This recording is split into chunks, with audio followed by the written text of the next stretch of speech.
local, breaking news. This is WYFF News 4 at 6 in high definition. We have breaking news out of Greenville. We've just learned there's been a sewer system overflow in the Half Mile Lake area. That is off State Park Road and pretty much at the base of Paris Mountain. Down below where you see right here, DHEC says the overflow is because of a clogged sewer collection line. Investigators say the overflow entered a tributary feeding into Half Mile Lake. The agency has posted warning signs around the area. The public is asked to avoid contact with the water around and downstream of the overflow location. That includes Half Mile Lake and the waterways that feed into the lake. We'll have more on this story on our website, WYFF4.com. This is what the Malden Road area near 85 looked like this morning. Area roads and businesses were shut down after a chemical reaction at a nearby surplus soap company. We've been covering this story all day. And as part of our continuing team coverage, News 4's Stephanie Trotter joins us live from the scene. It looks like, Steph, things are back to normal. They are, Nigel. It's very quiet here. We're in an industrial area that borders I-85 and Malden Road. That soap company is right behind me. It had a rather frantic start to the day that made hundreds deviate from their morning routine. The call came in at 5:27. An employee at New Life Chemical and Equipment saw smoke when he reported to work. There were a lot of concerns when my crews first pulled up. We had a large white cloud that extended almost out to 85. A team of 6 quickly buried the smoldering mess with soda ash. Company president Ron Roundtree says an employee had misjudged the potency of some sodium hydrosulfite and placed it in a nylon super sack instead of a steel drum. This allowed overnight humidity to make contact with the bleach-like substance that doesn't react well with water. It started smoking. Crews came in to clean up what the fire chief described as a small incident. His concern today was poor communication between the many agencies and emergency crews who responded, most using a different radio system and frequency. On a scale of 1 to 10, he gave communication between groups a 2 or 3. And understand, communications are critical. When we send crews down to the end of this street and they are out of our line of sight, that is their lifeline. The chief did go on to say that no one was hurt this morning. He is very pleased with that. New Life makes detergents, fabric softeners, and soaps from used chemicals. The president told me their employees do attend monthly safety meetings, and in their 16 years of operating, today's incident was a first. Nigel, I know that you were here with me this morning. You were especially monitoring the activity up on Malden Road. Can you tell us more about that? The first thing emergency crews did when they got to the scene was evacuate area homes and businesses just as a precaution. Some area roads were also temporarily shut down as well. Long-term stay hotels and businesses on Malden Road and Kings Road were evacuated. Many employees and hotel guests waited in the Bilo grocery store parking lot for the all clear. The grocery store was open. Mark Hunter works at Tri-State Distributor on Malden Road. His business came to a standstill because no one could get in or out. Well, it shut us down for a while. We usually booming on Fridays, but today it just shut us down a little bit. But we're back open, so hopefully we pick back up, like a regular Friday.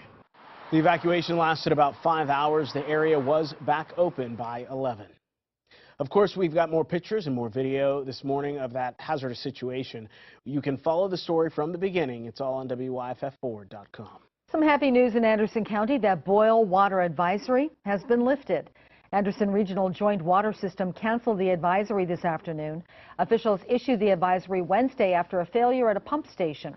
But testing on the water has been done and the all clear given to lift the advisory.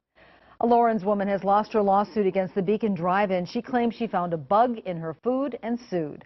The jury ruled in favor of the Beacon. Sharon Harris testified yesterday that she suffers from emotional trauma ever since she bit into a burger with a cockroach in it. Harris was seeking at least $25,000 for her pain and suffering, but she lost the lawsuit. 6 women are facing prostitution charges in Anderson County. Undercover officers say they went to numerous spas throughout the area. The investigation stemmed from complaints received throughout the county. The sheriff's office seized more than $5,000 during the operation. Anderson police seized $500. You'll find more in the operation that led to the arrests on our website, WYFF4.com. The man who walked away from his attempted murder trial was rearrested this afternoon. Jamel Watt was convicted of a few charges, including attempted murder. His trial was last week. Back in February of last year, Watt fired a gun into the parking lot of TJ Whispers nightclub. He was found in Seneca by the U.S. Marshal Service and Seneca Police. Authorities tell us the trooper who arrested NFL linebacker Sam Montgomery earlier this week has been suspended. Montgomery was arrested in Lawrence County by Lance Corporal R.S. Salter. Officials say Salter pulled Montgomery over for speeding. Salter is now suspended without pay. No word on what prompted the investigation. Montgomery is from Greenwood, and he recently signed with the Cincinnati Bengals. An upstate deputy is back to work after being cleared of wrongdoing in an officer-involved shooting. Greenville County Sheriff Steve Loftus announced today that Master Deputy Stan Witten was justified in using deadly force when he shot Jordan Browder on June 2nd at a Citgo Corner Mart on Piedmont Highway. Browder posed a direct threat to all of my deputies. Therefore, Master Deputy Stan Witten was justified in using deadly force and has been returned to full duty. After the shooting, WYFF News 4 interviewed a man who claimed to be the witness at the scene. He told us the shooting didn't happen the way deputies said it did.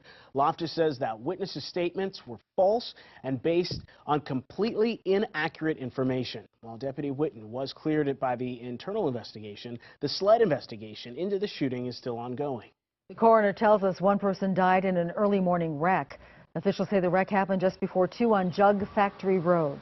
The Highway Patrol says 3 people were in a pickup truck when it veered off the road and flipped, catching fire. Investigators say 18-year-old Ethan Hawkins died at the scene. They say 2 other teens were hurt. Troopers are still trying to figure out who was driving. All right, let's talk weather now. I'm here with meteorologist Chris Justice. Chris, heat, showers, storms, what else? We've got it all, but the good news is we have moisture here at the surface and in the middle layers of the atmosphere, which means our severe threat is lower tonight. Here's live Super Doppler 4 HD. You can see just some good old-fashioned rainfall and a lot of it moving through the area right now. Getting you into some of the trouble spots down in Anderson County. A shower was heavy. Now it's starting to die down, but back toward the north along I-26 in Spartanburg County, continuing with torrential downpours. Rainfall rates right now at about 1 inch per hour. Now, the rain was heavy over toward Elbert County earlier in northeast Georgia, so there is a flash flood warning until 6:30 there, as rivers and streams are pretty high. In Greenville for tonight, looks like lower 80s with scattered showers and thunderstorms, a threat pretty much all evening long.